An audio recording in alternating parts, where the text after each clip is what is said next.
Alors donc, ce webinaire, il a pour objectif de vous permettre d'en apprendre un petit peu plus sur le programme IREP, donc International Research Experience Programme. Je ne sais pas si certains d'entre vous ont déjà eu un petit peu l'occasion de fouiller, de se renseigner sur ce qu'était ce programme, mais c'est ce qu'on va aborder aujourd'hui. Alors comment ça va se dérouler? C'est assez simple. Dans un premier temps, on va faire un petit point sur qu'est-ce que c'est que la Big Ten Academy Alliance, qui nous permet aujourd'hui de vous proposer ce partenariat et ces mobilités dans des universités américaines.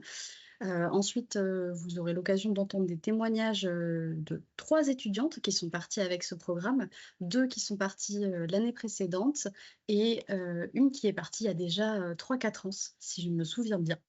Et puis, bien sûr, à la fin, on prendra le temps de répondre à toutes les questions. Donc, n'hésitez pas, s'il y en a certains qui sont un peu timides, qui ne veulent pas parler avec le micro, vous avez un chat aussi à votre disposition. Donc, n'hésitez pas, même si c'est plus sympa avec le micro. Mais voilà, en tout cas, il ne faut pas hésiter à poser des questions. On est là pour ça. Alors en 2 mots, le programme IREP, donc vous l'avez compris, c'est une opportunité de stage de recherche à l'international, donc dans les universités, partenaires aux États-Unis. C'est un stage donc de 3 à 6 mois dans un laboratoire de recherche, et tout ça, c'est défini, avec, les personnes, en liaison de la Big Ten, Alliance. Justement, pour en parler un petit peu, en détail, je vais donner la parole à Laurel, qui est représentante de la BTAA. So we talk in English for this part because Lowell speak English, and she speak about the IREP program. So I'd like to welcome Laurel from the Big Ten Academic Alliance. Laurel, are you here? Laurel n'est peut-être pas là. My apologies. Ah, Bonjour. Hello, Julie, and hello. hello to everyone on the call today. It's great to have you here. I'm glad you're here to learn about the program. So do you want share your screen, Laurel? Julie, just to confirm, you see my cover of a title page? Yes, I can see. Yes, it's okay. Wonderful. Thank you. Typically, we work with Zoom often here, so it's different for me. Again, thank you all for being here this morning. So excited to hear about your interest in the International Research Experience Program.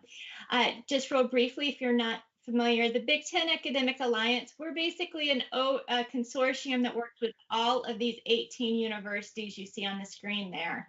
Just for reference, that's the University of Illinois, Indiana, Iowa, Maryland, University of Michigan, Michigan State University, University of Minnesota, University of Nebraska, Northwestern University, Ohio State University, the University of Oregon, Penn State University, Purdue, Rutgers, UCLA, USC, University of Washington, and University of Wisconsin. There's a lot of universities, but we work together because, quite frankly, we think we're the top cutting edge research universities in the United States. A little background on the IREP program. This was a program that was actually specifically created by the Figure Network and the Big Ten Academic Alliance to complete the CMI International Mobility Experience requirement. So it is specifically the only students that this is open to are CMI scholars. And we're very proud to partner with the Figure Network on this program. For reference, we started in 2019. We've had 39 scholar CMI students complete the program, and we have 9 more really en route right now for this summer. We already have 3 students here in the US, and others will be here in the next few weeks. Specifically, we do call this the IREP International Research Experience Program. Just in short summary, we provide 3 to 6 month short-term research experiences in our labs. I will tell you the majority of them, students have asked for 3 months, and so that's really what's been the majority completed, but 6-month options are available. Talking to students who participated in the program in the past, I will tell you we pretty much have overwhelming positive feedback for students who've participated. One of the primary benefits is because you do have the opportunity to practice your English language skills in a research lab, a cutting research lab experience. I know you have lots of options as you explore what you'd like to do for your international mobility requirement. I will tell you one of the differences about our program, and might make it a little bit confusing as you look into it, which is one of the reasons I'm so glad we're here today, is we do not have a set like description of the research experience you're applying for. So we don't have, if you apply to this, you will get to do this, this, and this. Because quite frankly, again, it's designed for you. And so you have the opportunity in your application to say, if I was selected to do the IREP program, this is the type of research I want to be involved with at a Big 10 university in the US. Then what we do is we actually, our universities will look at what you're seeking to do. They'll see if they have a lab that's open this for the time frame you're available. And if so, that's when they extend you an invitation to come. So we want to make sure you're getting to do what you want to do while you're here. Again, you kind of write your own description, which we do know is a little different. It's also perhaps a little overwhelming as you go through it. To give you an idea of some of the type of research experiences that students have been given the opportunity to complete, what I'm showing you on the screen here is the type of invitations that were issued for students coming to the US this coming summer. So as these universities reviewed the applications, they said, yes, I could provide a student with an opportunity in this particular lab at this university. So I'm just giving you kind of a variety there. The red text is what students selected from. I say that because multiple students in the past have received multiple invitations to our universities and they've been able to select. That's not the case for everyone, but I do want you to know it may be, if you apply to IREP and you receive invitation, you may receive more than one. And that can be more than one lab at a particular university, or it could be multiple universities offering you those invitations. So you'll see there's a wide variety there. But I also want to let you know, again, these were the labs that felt they could meet what the students were looking for. So if you have a discipline of study or a type of research you're wanting, don't limit yourself if you don't see it on this screen, because it just means someone might not have been seeking that opportunity this summer. I do like to give you a little bit of background on where we look for our numbers. We are not a program, and we know that is going to have a lot of people applying. That's because we know there's a lot that goes into applying for this program. But and let's look at last year, we received a total of 16 completed applications. 14 received at least one invitation. You'll see there 11 received multiple invitations. And when you say multiple, you look, our number there is 43 invitations were issued as a whole. So some people received one, some people received up to 8. And then that just lets you see further down. We had 9 at the end, 11 that we've been working with, and ultimately 9 are planning to come to the US. A couple of the key points that I want to hone in about our program. I want to be very open and very upfront with you. This program is 100% self-funded. Because of the type of visa, US visa that you would need to obtain, you will not be able to be paid while you are in the US.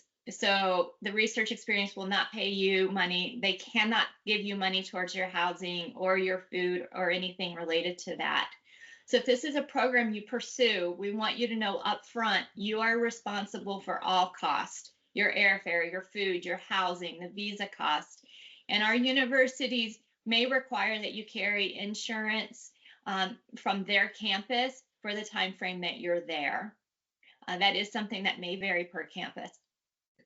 I will tell you that why there is a price tag involved for it, costs do vary based on the universities that you may choose to have your research experience at. Our cost for University of Washington in Seattle, it is a fabulous city. There is a lot to do there. It's a wonderful campus. It is one of the most expensive places to live in the United States.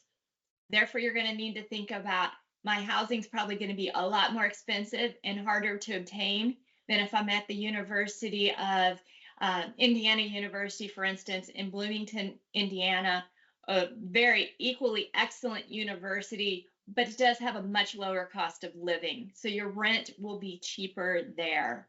Perhaps your airfare will be cheaper to get there as well. Excuse me. This is something I'll try to help you understand if and when you receive invitations. But again, I want to stress that financial piece because that is the #1 reason we see scholars that have applied to the program, maybe get a placement, then they realize they just can't financially afford it. We want you to know up front because I don't want you to lose opportunities that you have elsewhere. And I don't want you to be spending time that you don't need to on our end. It's also a very independent experience. Many of our students are going to places where they're not that there might be one other CMI student that will be there with them this summer, but that's not always the case. And so we want you to be prepared for that. Also, universities at the US sometimes are a little difficult to navigate what you need to do with a visa. I'm here to help you with that. There is a campus contact that helps you with that for your host university, but we want you to be prepared going into it.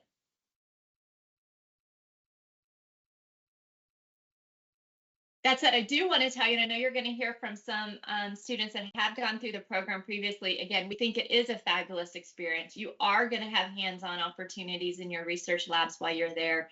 You get the opportunity to be in the US for the summer, travel if you want to, get to know other individuals in your lab. Often there is an international presence in those labs, and you tend to have a faculty mentor that's really excited to work with you hand in hand. I do want to talk to you about the application. It is currently open. The deadline is in the middle of June upcoming. I know Julie has a slide on that, but I want to, and I know many of you may have already accessed that application just to see what it looks like. You are always welcome to do that.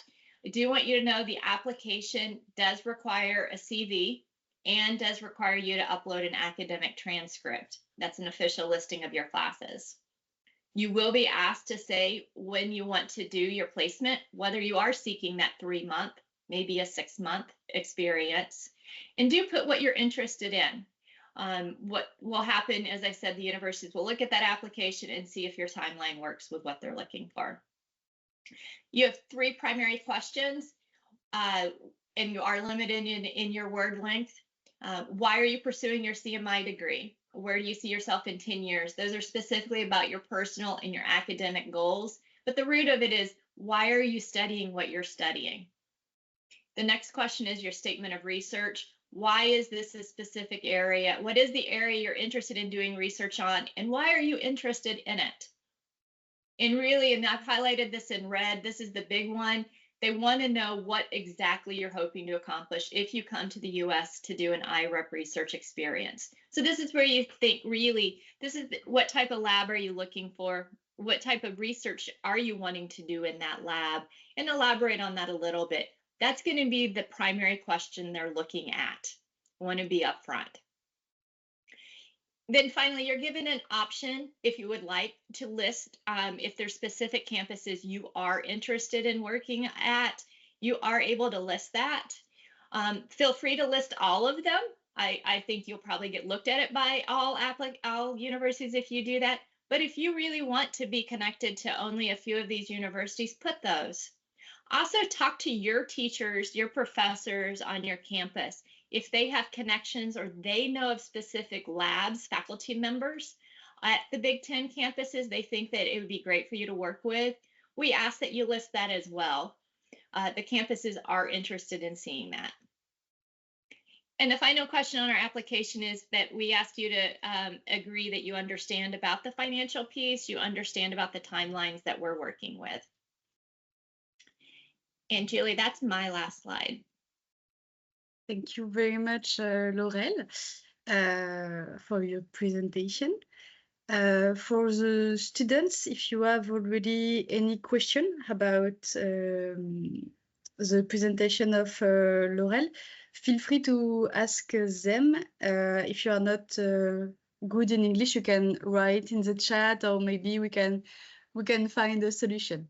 And Robin, yes, you can talk.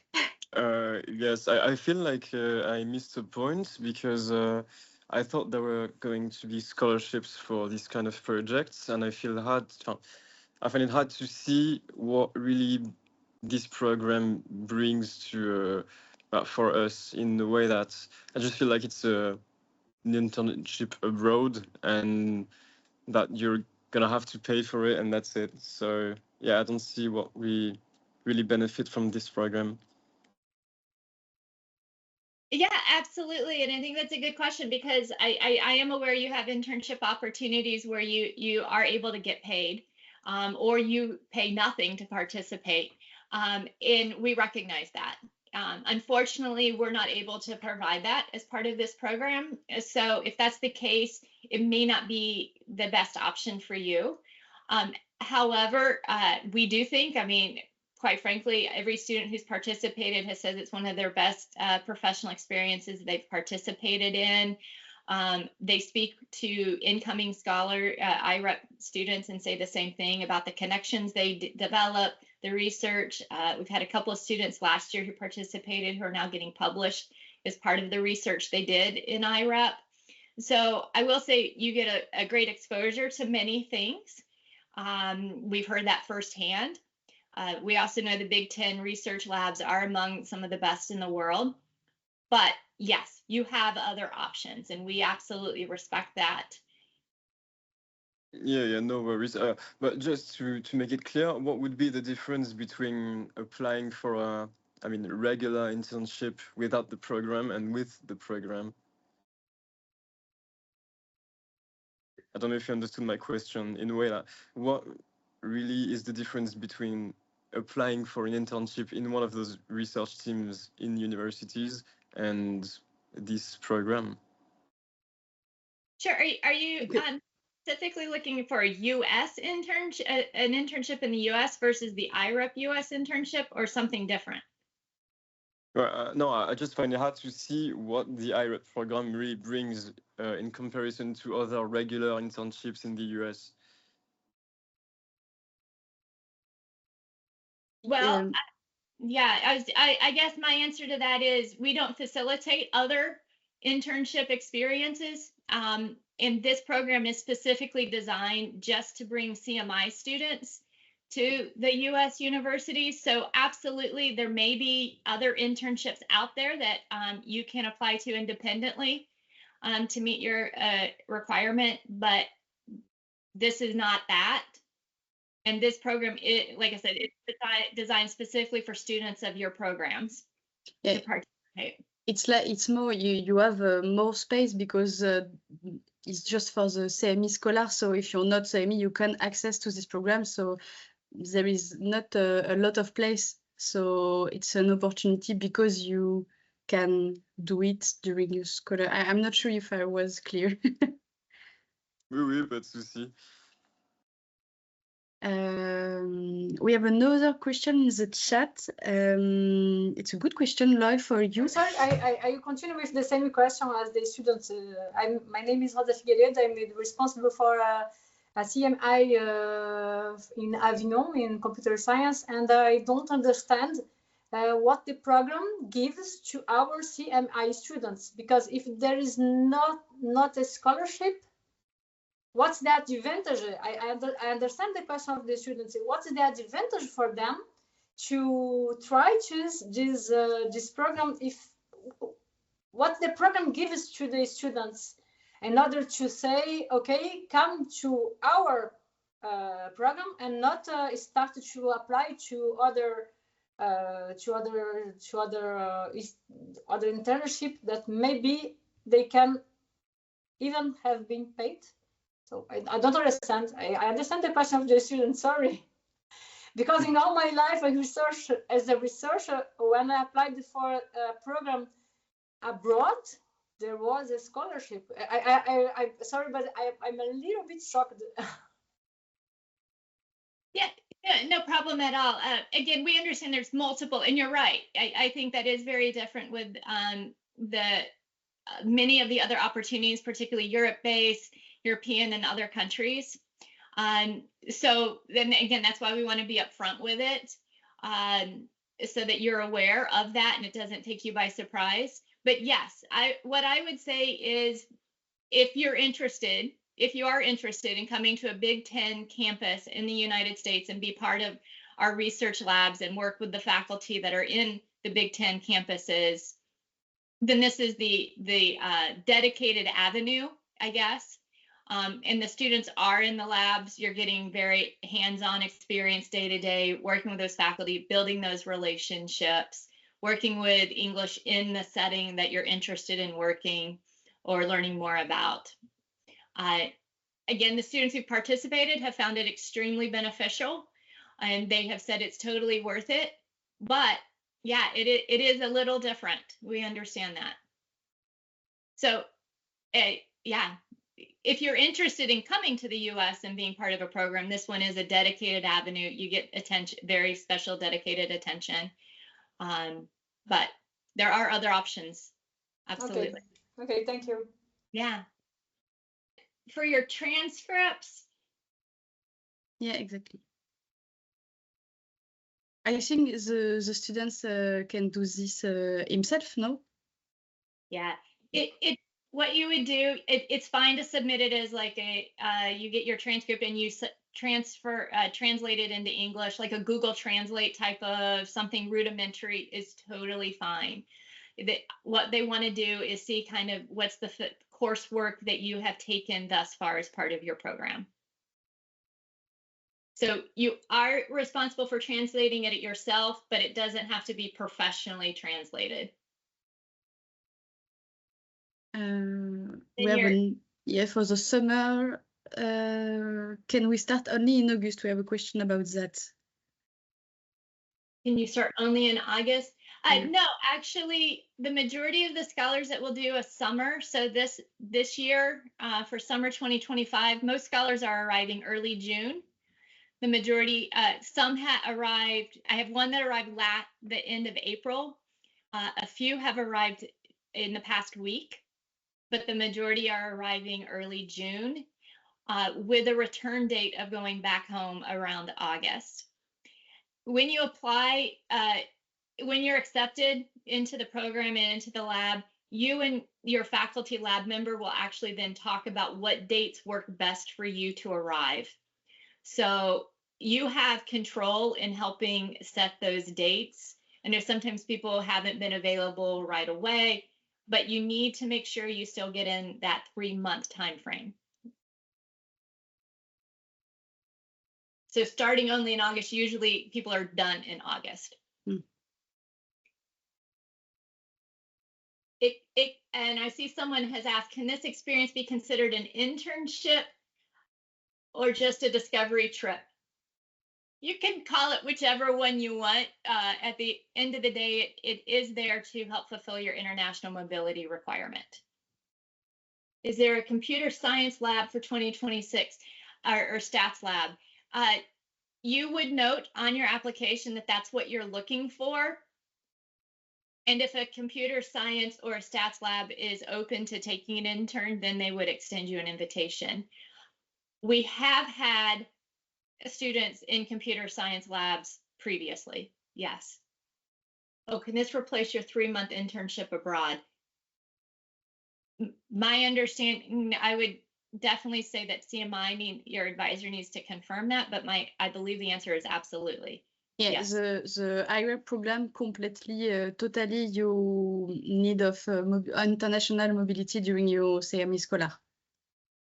Yes, Pierre has asked if in 2025, 87% of our students who applied to IREP received at least one invitation. That is correct. That is not always the case. I'm looking back at my past 5 years. The highest, 50% previously, at least 50% every year have received at least one or multiple invitations after applying. I see another hand raised. Luan, if you want to talk. Yes, hello. I just wanted to know if I missed a point or not, but for the 6 months internship, what is the beginning of the date? Like, because in my university, it's around February or March, so I just wanted to know that. Yes, And I apologize, I tend to talk mainly about the 3-month because that's overwhelmingly what people have applied for previously. But we have had 6 months, and usually that's exactly the time frame they have started, is a February, and then left late July, early August. Okay, But thank you. yeah, absolutely. When you complete the application, mark that you're interested in a 6-month, and you can even, it'll have a comment section where you can say, I'm specifically looking to arrive February, if that's what you're seeking. Okay, thank you. Absolutely. I see other question in the chat. I can already respond to one of them. Delina, you talk about, do you need to prove your financial resource? I think it's a no, it's okay, you just do it if you can do it, but I think we don't need a proof or something like that. Correct. As part of the application, we ask that you indicate you're aware that you're going to have to cover your own expenses, but you do not have to provide proof at that time. I do understand that when you apply later, after receiving an invitation, working on your placement, you will work with your host university on your visa application. At that point, a visa application will require a proof of financial support, but that is way down the line, but you would need to do that. Next question. We don't respond to François. All right, so yeah, Francois wants to know, is the application deadline set before the academic result of the semester? Yes, we do understand that. So do include in your transcript the courses you are taking currently, even though they haven't been completed. That is absolutely fine. One of the things that makes it kind of tricky with our timelines is our universities actually, for the most part, ended their spring semester about 2 weeks ago. So we're on a little bit of a different timeline. But yes, list the classes. Someone said they don't understand where to send our application to. It's actually an online form. We can drop the link. I think Julie also has it. So you apply, you submit the application online. That's where you'll upload those documents, answer the questions, and then when you hit submit, I receive it automatically. Yeah, it's on the website of BTAA. So I can share the link if you want. That'd be great. Joy's asking about the criteria of how you are selected. So one of the things that I and some of my colleagues, along with the figure leadership president and vice president, have actually visited the past couple of years and visited some of your universities, learning more about the CMI program. We recognize that you are among the best of your country, and actually, quite frankly, the world. And we've been able to give that information to our campuses. They recognize that you are extremely high caliber already. So they are taking that knowledge of your program, along with the list of your courses that you've taken and what you're interested in. And that's what they're looking for. Pretty much, they're interested in taking you. They're really just trying, because of the caliber of your program, because of the relationship that we've developed with the Figure Network. But what they're trying to do is find if what you're interested in, they actually have a faculty member that's available during the time frame you're interested in that can provide you the experience you're seeking. So it's not so much as you have to meet certain criteria, it's do they have the opportunity, the time and space to provide you the experience upcoming. For the question about the level of English, you don't need to be fluent in English for going. The idea is to learn English, so you need to have some base, I think. We have some testimonial after of students who already go during the program, the IREP program, and when they start, they didn't have a very perfect level in English. I see a question about French scholarships. If you're, for example, scholarships based on, if you currently have a scholarship with your program that helps you at your university, I don't think this impacts anything. But I also don't want to give you an incorrect answer when it's a funding piece. I would talk specifically to your CMI advisor about that.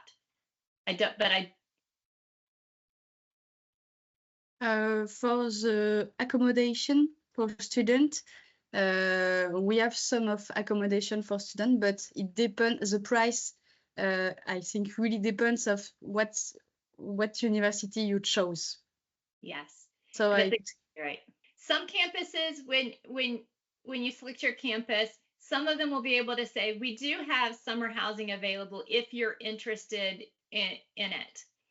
I will tell you what the majority of past students have done that have come here for the IREP program is the majority of them are going to do the Airbnb concept, short-term rentals. They have liked the flexibility of those, but then they've also found probably the easiest to find, but some have stayed with a university accommodation. The average rent, again, that really varies per location. We do put you in contact with past participants. So if someone's been there previously, they can say, this is what I did and how much it cost. But if you also want to yourself, just Google like an Airbnb in a certain location, you can kind of get an average rate of that. Yep. So I was wondering if we have to indicate the courses we have the future year, the next year. Like just before the internship. Yeah, just list the classes through the end, through June that you have currently, not what you're planning to take in the future. Okay, thanks. Yeah. Does your visa allow you to do a part-time job while in the program? It will not. The type of visa that you would work with is a J1 visa to come to the US, and unfortunately it is a visa that has a restriction that you can't work or make income while you are in the US. There is another question. Yes, just one more thing. I think I didn't understand what the topic of the internship we chose was. Are we attached to a research team when it comes to research purposes, or do we get to really lead our own project and just being hosted by the university? You are attached to a research lab. And so there's others in the lab working on the research. You're helping with that. I will say it can vary if you also have the opportunity to lead do your own specific research. I would say I know absolutely students have done that in addition, but you would definitely be part of a lab and working on the lab-based research. What happens is we mention our subjects of interest, and then depending on the invitations we get, we have to choose whether or not we want to come. Okay, yeah. That's it. Okay, okay, thank you. No problem. For the tourism visa, it doesn't work for the program because you need, like Laurel says, the G1 visa. For the scholarship, it's yes. Yeah, the J1 is the type that will allow you to be on the campus doing things on the campus. So if it's okay for all of us, we can continue with some of testimony. Absolutely. We are a little bit late. For the next, we can speak in French for the testimony. Thank you very much, Laurel, for your time. Eh bien, écoutez, alors, je pense qu'on va peut-être laisser la parole à Lisa, parce qu'elle a un rendez-vous à 17h, donc je me permets, si ça ne te dérange pas, Héloïse, de peut-être laisser Lisa en premier. Oui, pas de souci. Super, je te remercie. Déjà, bonjour. Donc, vraiment, pour faire un résumé très bref des États-Unis, moi, je suis partie il y a 2 ans. C'était au tout début, j'avais personne de la fac qui était déjà parti avec le programme IREP. Donc voilà, donc au début, c'est vrai que toute la partie administrative, c'est un petit peu long et un petit peu chaotique parfois. Finalement, moi, ça s'est bien passé comparé à des échos que j'ai eus là récemment, potes qui partent à l'université d'État de Michigan. Donc voilà, toute l'étape, tout le process visa, tout ça, c'est très long. Après, c'est pas un stage qui est rémunéré, donc ça aussi, il faut l'avoir en tête. Perso, j'avais peut-être dépensé pour 3 mois entre 6 et 8 000 euros. Donc, les logements là-bas sont très chers. 1 euro égale 1 dollar à peu près, donc ça va très très vite. Il y a une assurance maladie aussi de 500 euros par mois qu'on doit payer, même si on ne l'utilise pas. Donc, voilà, plein de petits frais comme ça qui s'accumulent. Mais sinon, pour l'expérience, super expérience. Enfin, vraiment, c'était mon premier stage. Premier stage de 3 mois, aussi loin, aussi long. Donc j'avais un peu des a priori, surtout par rapport à l'anglais. Même si j'avais de très bonnes bases en anglais, que je savais parler anglais, finalement là-bas, quand tu te retrouves face à des Américains, tu te rends compte que tu sais pas bien parler anglais en fait. Que c'est un peu dur de les comprendre des fois parce qu'ils parlent très vite. Mais franchement, c'était très cool. J'étais tombée dans une très très bonne équipe, donc à l'université de Michigan. Et j'avais travaillé aux côtés d'un doctorant. Donc vraiment, j'ai été aucun moment toute seule. Moi, c'était mon stage de L3. Donc voilà, il était quand même. Et non, du coup, j'étais pas boursière. Et j'ai eu 0 aide de ma région. Voilà. Donc j'ai fait un prêt étudiant. Mais c'est très très rentable finalement parce que tout ce que j'ai appris là-bas, ça me sert aujourd'hui. Pour tout vous dire, bah, là, grâce à ce stage, je suis en alternance chez Chanel actuellement pour le même sujet en fait. C'est une technologie assez innovante et là maintenant, ça commence à bien se mettre en place partout et ça m'a ouvert les portes, de plein d'entreprises, on va dire, dont, Chanel. Donc je vous recommande. Votre niveau d'anglais forcément, il va s'améliorer, mais à un point, vous imaginez même pas quoi. Il y a un moment où je rêvais en anglais, donc c'est pour vous dire que voilà quoi, c'est super, de ce point de vue-là. Et après voilà, c'est une expérience aussi hyper formatrice pour les stages. Moi, j'avais appris à bien formuler mes cahiers de labo. Enfin, je savais pas ce que c'était un cahier de labo, donc j'avais appris ça, là-bas. C'était un stage de recherche aussi, donc je cherchais avec le doctorant, vraiment, on était au même niveau à un moment, d'un point de vue connaissance, vu que c'est de la recherche. Heu, c'était sur quoi mon sujet? C'était sur de la microfluidique, donc un sujet, que je connaissais pas du tout avant de partir là-bas. Et en fait, mon choix, donc j'ai eu 8 propositions de fac avant de partir. Il fallait en choisir une. Je connaissais aucun des sujets qu'on me donnait et en fait, mon choix s'est vraiment fait avec, Google Maps, quelle était la meilleure fac, d'un point de vue juste, physique, quoi. Donc c'était l'université de Michigan et après quand même, le côté microflux, je me suis dit que ça pouvait s'appliquer un peu partout. C'était une techno assez novatrice. Donc je suis partie là-bas sans trop savoir, ce que j'allais faire et au final, bah, c'était super quoi. J'ai appris plein de trucs. Après les doctorants, il y avait pas mal de doctorants qui bossaient sur d'autres sujets, donc j'ai un peu tout vu. Il y en avait qui travaillaient plutôt sur des protéines, d'autres sur des nanodisques. Enfin bref, plein de sujets, hyper intéressants et après bien sûr là-bas, vous apprenez la culture américaine donc moi j'étais en coloc avec des Américaines et c'était assez ouf, quoi. Parce que l'université de Michigan, elle a comme particularité d'être dans une ville, donc Ann Arbor, qui tourne autour de la fac. C'est-à-dire que toutes les maisons de Ann Arbor, c'est des maisons étudiantes et c'est vraiment des villas étudiantes, quoi. Donc j'étais en colocation dans une villa étudiante et donc il y a plein de sororités et tout. Après, c'est vraiment comme dans les films, hein, l'université de Michigan, enfin vraiment pour le coup, elle rentre, là-dedans.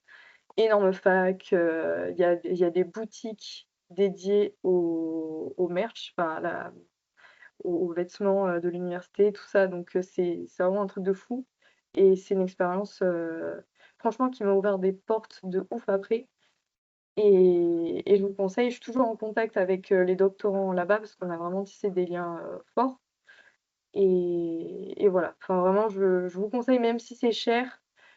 Bon après ceux qui peuvent vraiment, vraiment pas, bah, tant pis, il y a d'autres opportunités, hein, clairement. Mais franchement, c'est une super expérience, d'un point de vue rencontre, d'un point de vue de tout ce qu'on y apprend. Alors attendez, je lis les questions en même temps. Et oui, j'avais du temps libre, l'emploi du temps était pas tellement chargé, mais ça dépend vraiment de votre, doctorant, je dirais. Enfin, de votre celui qui est au-dessus de vous, quoi, de votre mentor. Nous, c'était plutôt chill. Franchement, c'était des journées 9h, 16h, voire, 17h, si vraiment on tirait sur la corde. Mais franchement, après, ils ont des journées off aussi avec toutes les fêtes qu'il y a là-bas, le 4 juillet, tout ça, par exemple. Et puis non, franchement, c'est pas du tout. Enfin, moi, on me mettait pas la pression. J'étais clairement là pour apprendre. C'était un cadre hyper bienveillant. J'avais appris du coup à présenter mes recherches devant toute l'équipe, donc à faire des diapos, présenter devant l'équipe, tout ça. Enfin, tout ça, c'était hyper nouveau pour moi parce que voilà, j'étais en L3 quoi. Donc voilà, mais c'était très, très, très, très cool. Et après, j'ai pas tout compris en anglais. Si j'ai bien compris, le repas est payé pour la cantine. Alors moi, perso, je me prenais mon propre repas parce que l'été, tout est un petit peu fermé. Pas grand-chose d'ouvert quoi dans la fac, enfin, en tout cas là où j'étais. Et après, je pense qu'il y a des petits restos, des petits trucs, mais après c'est à toi de voir, si tu veux payer, la cantine quoi. Parce que c'est pas C'est pris ça. en charge par le programme. Vraiment, tu pas d'argent, par le programme. Non, En il tout y a cas, j'en rien ai pas qui eu. est non, il y a rien qui est prévu pour le programme. Une Ouais. question que je peux te poser qui est intéressante, Ouais. parce qu'effectivement, on revient là-dessus, c'est effectivement, c'est cher d'y aller. On Mmh. ne dit pas que c'est un programme qui n'est pas coûteux, mais justement, toi, je pense que c'est une bonne question. Enfin, au vu du prix, pourquoi tu as décidé de partir, enfin, de faire ce programme plutôt qu'un programme de mobilité internationale un peu plus classique? Parce que du coup, ça peut être intéressant d'avoir ton retour sur le pourquoi, on va dire. Alors moi, c'est vrai que c'était un petit peu mon rêve de partir aux États-Unis et vu les facs qui sont dans ce réseau-là, c'était un peu, idéal parce que, enfin, pour entrer dans ces facs avec, un CV lambda sans avoir fait des écoles à Paris, genre PSL ou mines ou X, bref, c'est juste impossible. Donc là, ça fait, quand même un lien, assez facilité. Et d'ailleurs, j'avais rencontré une étudiante de l'ENSTA, donc c'est une grosse école à Paris. Elle m'avait dit que clairement, j'étais la seule qu'elle connaissait qui venait d'une fac, quoi. Donc, elle trouvait ça trop bien que justement, il y a un réseau comme ça qui permette à des personnes issues de l'université d'avoir les mêmes chances que des gens qui viennent de grosses écoles avec les moyens, tout ça. Donc, moi, c'est vraiment pour ça. C'était pour partir aux États-Unis dans une grosse fac, faire un sujet totalement innovant. Et voilà quoi, pour tenter le truc. Tout le voyage, ça m'a coûté entre 6 et 8 000 € 3 mois. Donc c'est cher, oui, c'est cher.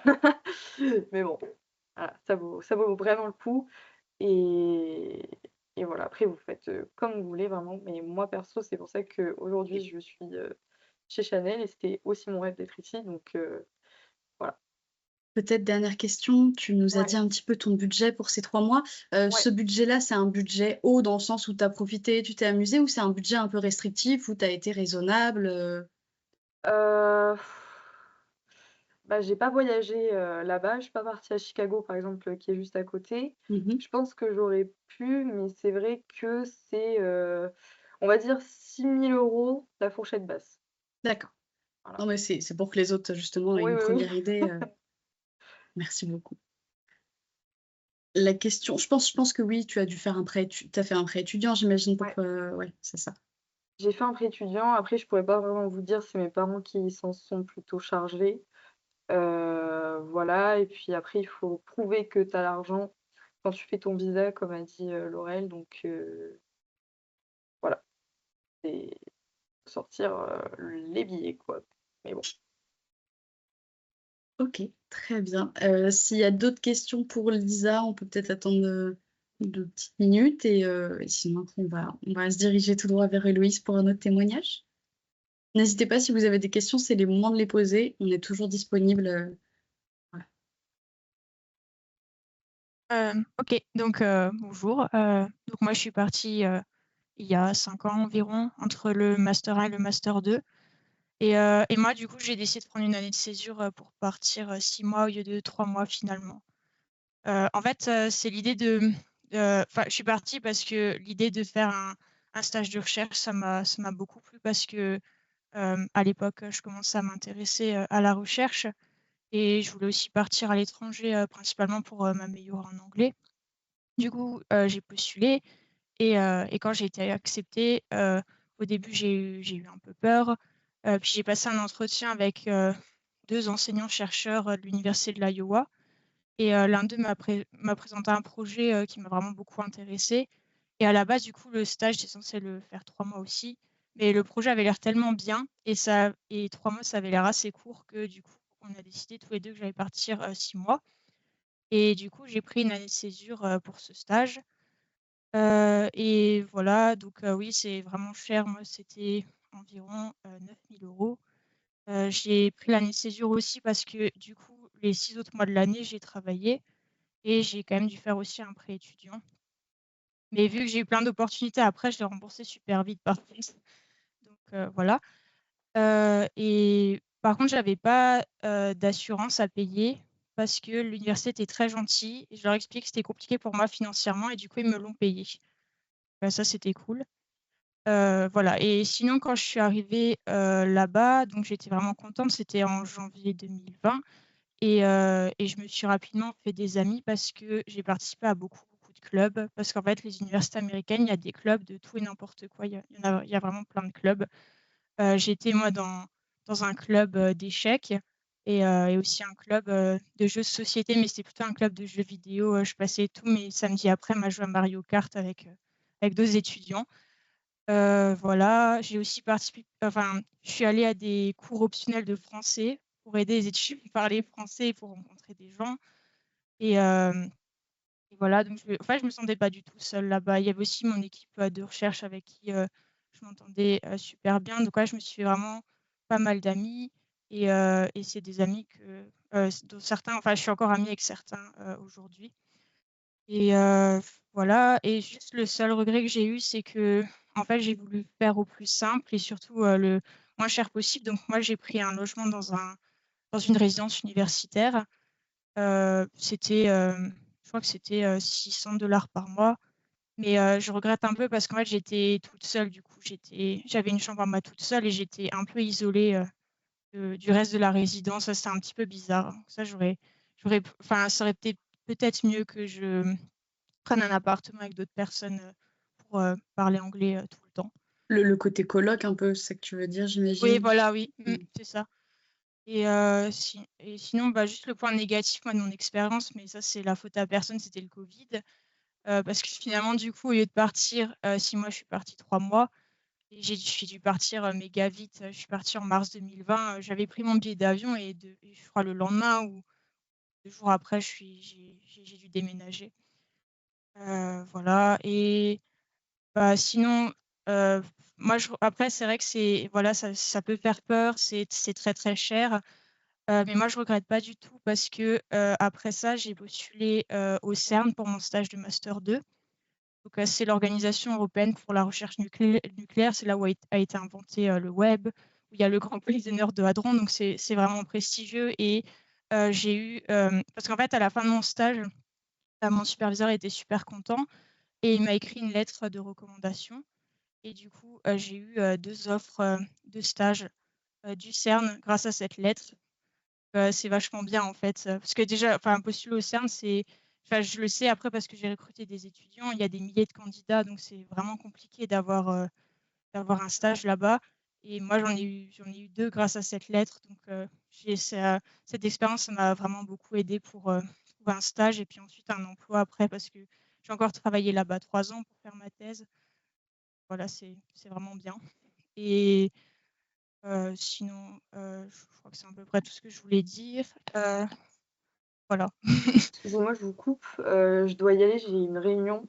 Mais si jamais vous voulez me poser des questions sur l'expérience ou quoi, sur le côté administratif et tout, vous pouvez me contacter sur LinkedIn. Donc c'est vraiment Lily Zatrix, mon prénom et mon nom.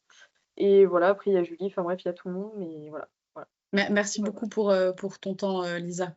Pas de souci. Bonne bon réunion. week-end. Merci. À toi Bonne aussi. réunion. Peut-être, Héloïse, si je peux te poser une autre question. Justement, tu disais que donc, toute cette dépense que tu avais mis, parce que c'est un petit peu le point noir, on le voit dans les questions, ce qui est totalement normal, mais effectivement, tu dis que ça a été remboursé. C'est parce qu'après, tu as occupé des postes qui ont pu, en termes de salaire, j'imagine, être assez intéressants.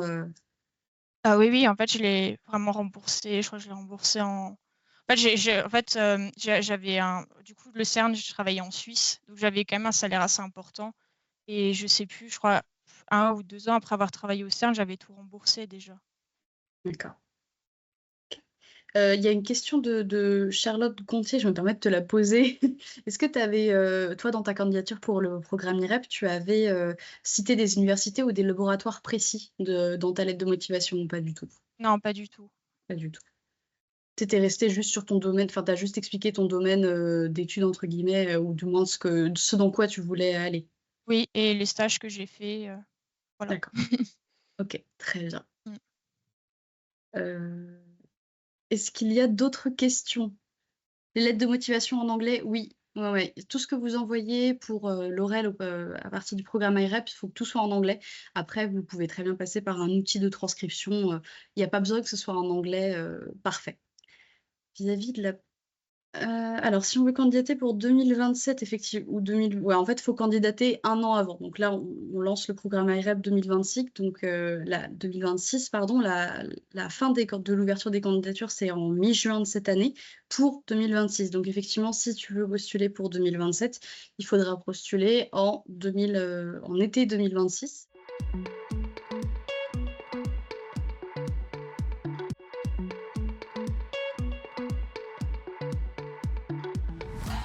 Moi, c'est Tiffaine, je suis en CMI biotechnologie et agro-ressources à Reims.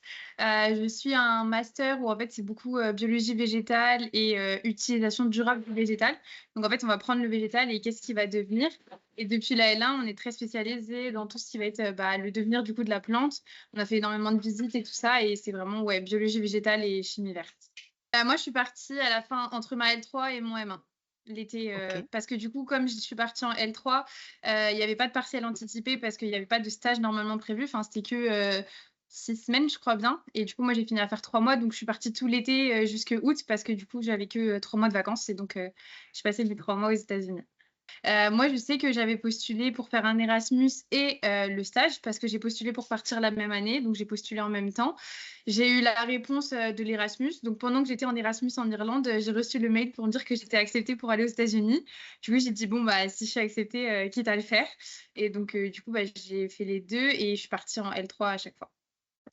Aussi, du coup, est-ce que avant de faire une mobilité, est-ce que tu avais des appréhensions, des attentes un petit peu de ce qui allait se passer ou pas du tout?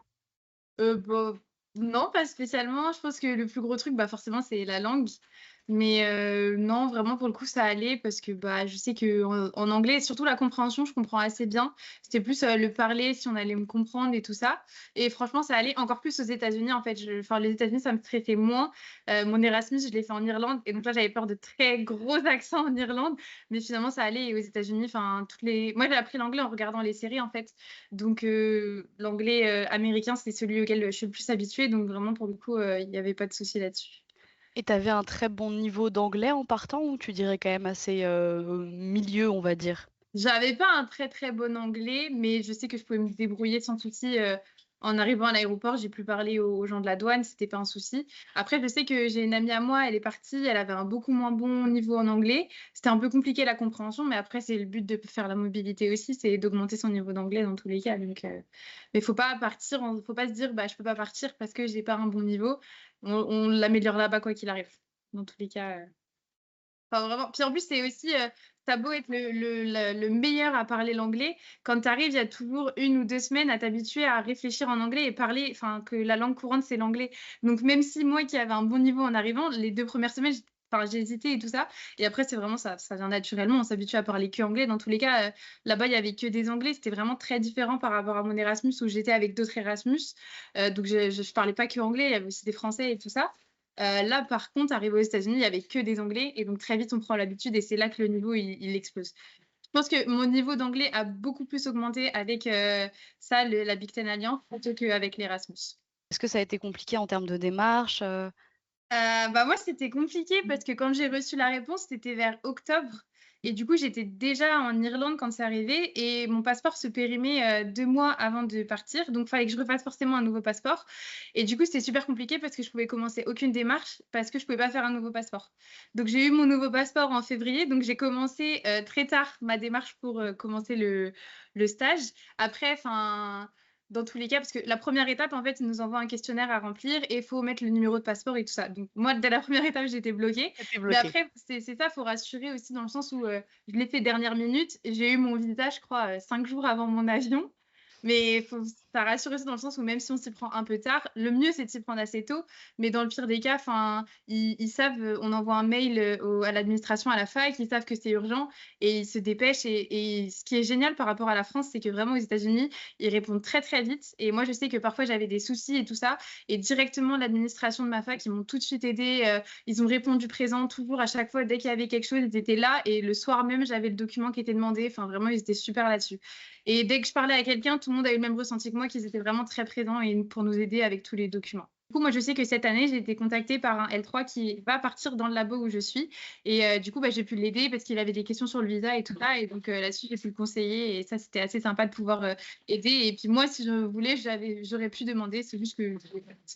Donc, du coup, moi, je suis allée en banlieue de New York. C'était à Rutgers. Et j'étais dans le Biochemical and Chemical Engineering.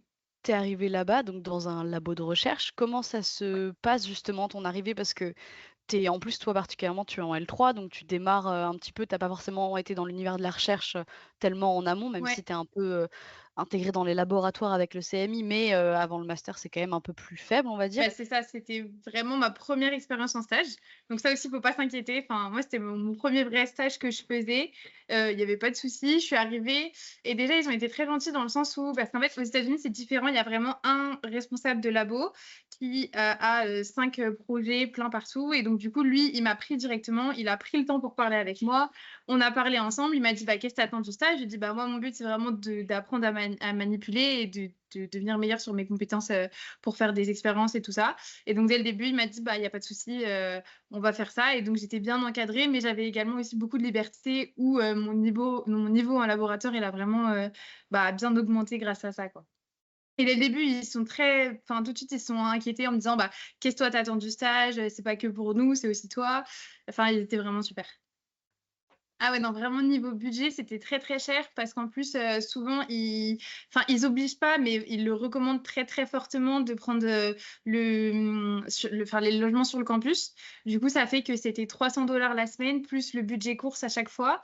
Le visa aussi, il coûtait cher, on s'en rendait pas compte, mais plus on continuait, à chaque étape, il fallait repayer 300 € par-ci, $400 après. Enfin, c'était tout le temps des nouvelles démarches à payer. Et puis, billets d'avion. Et donc, en fait, la facture monte très, très vite. Moi, j'ai eu la chance, mes parents ils m'ont beaucoup aidée. Et j'ai aussi je suis un peu dans un cas particulier parce qu'en fait, au lycée, j'avais fait un échange dans une famille. Donc, c'était juste avant le Covid. J'étais allée chez eux et elle devait venir chez moi, la lycéenne, mais elle n'est jamais venue à cause du Covid. Et donc, en fait, ça fait que j'avais gardé contact avec eux. Et au moment de partir, je leur ai envoyé un message parce que je leur parlais toujours. Et je leur ai dit, écoutez, je dois venir ici pour... je vais aux États-Unis pour faire un stage, je vais à cet endroit-là, etc. Est-ce que vous avez quelque chose? Parce que $300 la semaine, c'est vraiment super cher juste pour dormir.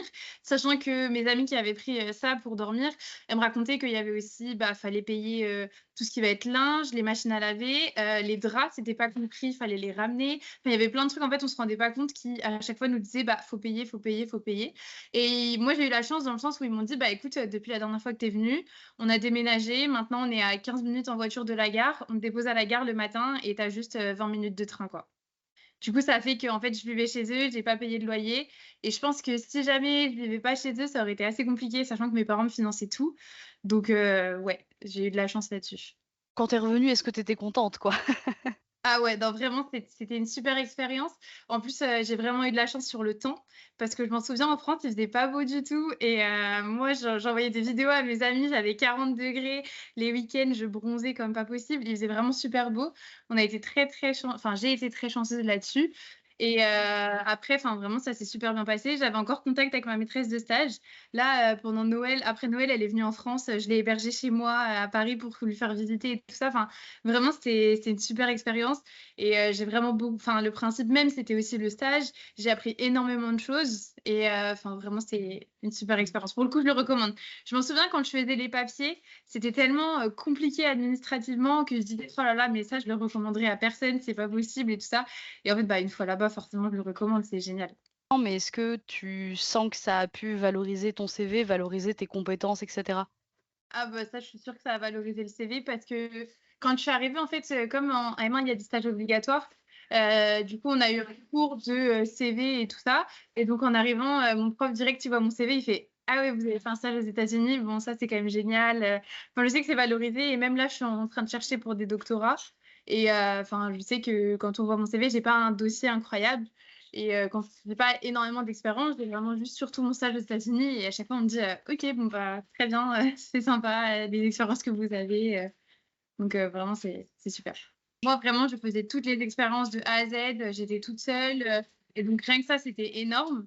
Et après, bah, c'est aussi, bah, j'ai eu des connaissances de partout. Et on m'a très bien conseillé. On me propose, enfin, je sais que du coup, j'ai vu les deux sens. J'ai vu la recherche en France, j'ai vu la recherche aux États-Unis.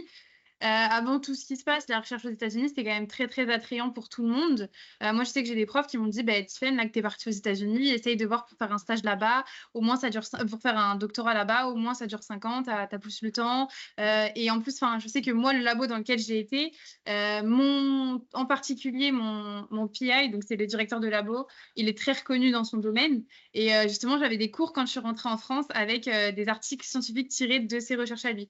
Donc, en fait, c'était vraiment, pour le coup, assez sympa de faire ça et d'avoir bah, mon labo dans lequel j'étais, quoi. En arrivant, l'administration, en fait, ils ont envoyé un petit mail en disant, bah, écoutez, là, vous êtes là pour tant de temps, et bah, voici tous les stagiaires qui sont présents. Et donc, ça fait qu'en fait, j'ai rencontré des stagiaires de partout.